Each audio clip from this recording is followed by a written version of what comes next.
அத்தியாயம் 29. விபூதியின் சிறப்பு. ஸ்ரீ குருவும் திரிவிக்ரம பாரதிக்கு விபூதி மகிமை பற்றி தொடர்ந்து கூறல் ஆனார். கிருதயுகத்தில் வாமதேவன் என்ற முனிவர் விருப்பு வெறுப்பற்றவராய் தூய பக்தியோடு எப்போதும் உடல் முழுவதும் பஸ்மதாரணம் செய்து கொண்டு புண்ணிய கஷேத்திரங்களை தரிசித்து புனித நீராடிய வண்ணம் திரிந்து கொண்டிருந்தார். ஒரு சமயம் கிரௌஞ்சாரண்யம் என்னும் கொடிய வனப்பகுதியில் சென்று கொண்டிருக்கையில் பிரம்ம ராட்சசன் ஒருவன் முனிவரை கொன்று தின்றுவிட நினைத்து அவரை நெருங்கி அவரின் கால்களை பற்றி தூக்கி விழுங்க நினைக்கையில் முனிவர் உடலில் இருந்த விபூதி அரக்கன் மீது விழுந்ததாலும் மகானான முனிவரின் ஸ்பரிசம் கிட்டியதாலும் தனது முந்தைய 25 பிறவிகள் நினைவுக்கு வரப்பெற்றான். அவன் முனிவரை வணங்கி, முனிவரே, தங்களின் தரிசனம் மற்றும் ஸ்பரிசத்தால் என் பாவங்கள் தொலைந்தன, என்னை காத்து நற்கதி அருள வேண்டும் என வேண்டினான். முனிவரும் அவனிடம், நீ யார்? யாருமற்ற வனத்தில் நீ இவ்வாறு திரிய காரணம் என்ன என வினவினார். உடனே அவன், ஐயனே, உமது தரிசனத்தால் எனது முந்தைய 25 பிறவிகளின் நினைவு வரப்பெற்றேன்.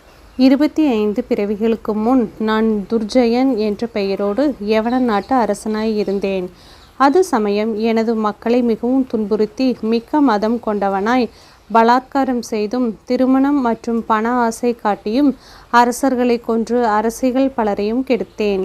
எனது காம இச்சைக்கு பதிவிரதைகள், சிறுமிகள், விதவைகள் என குலமாதர் பலரும் பலியாயினர். எனது இக்கொடிய பாவங்களினால் காசநோய் வந்தது. அச்சமயம் எதிரிகள் என்னை கொன்று நாட்டை கைப்பற்றினர். என் மூதாதையரும் என் பாவத்தால் கீழ்நிலை அடைந்தனர். நான் நரகத்தில் 10,000 வருடங்கள் பல கொடுமைகளை அனுபவித்த பின் பூவுலகில் பல காலங்களுக்கு பேயாக திரிந்தேன். பின் புலி, மலைப்பாம்பு, செந்நாய், பன்றி, நாய் என பல பிறவிகள் எடுத்த பின் இவ்வாறு அரக்கனாக பிறந்து உம்மால் பாவங்கள் விலக பெற்றேன். இவ்வாறு நான் ஞானம் பெற யாது காரணம் என்பதை தாங்களே தெரிவிக்க வேண்டும் என பணிந்து நின்றான். முனிவரும், அரக்கனே, என்னை தொட்டபோது என் மீதிருந்த விபூதி உன்மேல் பட்டதால் உனது பாவங்கள் நீங்கி நீ இவ்வாறு ஞானம் வர பெற்றாய். இந்த விபூதியின் மேன்மை அளவிடற்கரியது. அதை முழுமையாக அறிந்தவர் ஈசன் மட்டுமே. எனவேதான் ஈசன் தன்னை உடல் முழுதும் பூசிக்கொள்கிறார். இதனால் மேன்மை பெற்ற ஒருவனின் கதையை கேட்பாயாக. ஒரு சமயம் தனது ஆச்சாரத்தை அறவே விட்ட அந்தணன் ஒருவன் இருந்தான். அவனின் கெட்ட நடத்தையால் பெற்றோரும் ஊராரும் அவனை ஊரை விட்டு வெளியேற்றினர். ஒரு நாள் அவன் குடித்துவிட்டு தன் காதலியிடம் சென்றபோது அவள் வேறொருவனுடன் சல்லாபமாய் இருக்க கண்டான். இதனால் கோபமுற்று அவர்களை அடிக்க பாய்ந்தான். இச்சண்டையில் அவன் கொல்லப்பட்டு சுடுகாட்டின் ஒரு பள்ளத்தில் அவன் உடல் வீசப்பட்டது. பக்கத்தில் எரிந்த சாம்பலின் படுத்து கிடந்த நாய் ஒன்று அவன் உடலை தின்ன நினைத்து இவன் மீது நின்று தனது உடலை உதறியது. இதனால் இவன் மீது சாம்பல் படிந்தது. இவனது உயிரை கொண்டு செல்ல யமதூதர்கள் வந்தபோது சிவதூதர்களும் அங்கு வந்தனர். இவனது உடலில் சாம்பல் இருப்பதால் இவனை நாங்கள் சிவலோகத்திற்கு அழைத்துச் செல்ல வேண்டும். எனவே நீங்கள் திரும்பச் சென்று விடுங்கள் என யமதூதர்கள் விரட்டிவிட்டனர். அவர்களும் யமனிடம் நடந்ததை கூறினர். யமன் சிவனிடமே சென்று முறையிடவும், சிவன் எவரது உடலில் பஸ்மம் காணப்படுகிறதோ அவர்கள் எத்தனை பாவங்கள் செய்திருப்பினும் அவர்கள் கைலாயம் செல்லத்தக்கவரே என தீர்ப்பளித்தார். எனவேதான் நான் பரமனுக்கு உகந்த விபூதியை உடலில் எப்போதும் பூசிக்கொள்கிறேன் என்று கூறினார். நான் எப்போதோ செய்த புண்ணியத்தால் உங்கள் தரிசனம் கிடைக்க பெற்றேன்.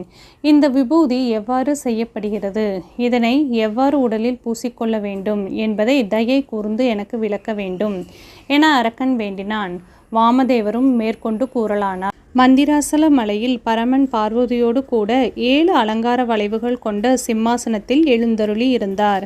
மன்மதனை எரித்த மாசு மறுவற்ற அழகிய ஒரு முகமும், தாமிர வண்ணத்தில் காலை கதிரவனின் ஒளி பொருந்திய வடக்கு நோக்கிய ஒரு முகமும், பாம்பினால் கட்டப்பட்ட ஜடாமுடியுடன் கங்கை மற்றும் பிறை சந்திரனை சூடிய கிழக்கு நோக்கிய ஒரு முகமும், நீல வண்ண கழுத்தில் கபால மாலை சூடியும் வாயில் அக்னி வெளிப்பட தெற்கு நோக்கிய ஒரு முகமும், வியக்தமாக சகுன நிர்குண வடிவோடு கூடிய ஒரு முகமும் ஆக 5 முகங்களுடன் கரியுரி போர்த்தியவாறு 10 கைகளிலும் பல்வேறு ஆயுதங்களுடன் பாம்பாலான உபவிதத்துடன் பரமன் விவரிக்க வெண்ணா அழகுடன் திகழும் அன்னை உமையவளுடன் கூட அமர்ந்திருக்க அவரை பிரமத கணங்களும் முக்கோடி தேவர்களும் திசை மன்னர் என்மரும் சூழ்ந்து தொழுது நிற்க அங்கு அந்த திவ்ய தரிசனம் பெற வந்த சனத்குமாரர் பரமனை வணங்கி, எம்பெருமானே, உலகில் உள்ளவர்களின் பாவங்களை எளிதில் அகற்றி தேவர்களுக்கு வீடு பேற்றினை அளிக்கும் எளிய வழி ஒன்றினை கூறுங்கள் என வேண்டவும் ஈசன் கூறலானார். விபூதியை கண்டாலே பாவம் விலகும், தரித்திரம் நீங்கும். அத்தகைய விபூதிக்கு அடிப்படை தேவையானது பசுஞ்சாணமாகும். காய்ந்த பசுஞ்சாணம் கொண்டு ஹோமம் செய்து அந்த பஸ்மத்தினை அணிய வேண்டும். இதன் முக்கிய தேவதை அக்னி ஆகும்.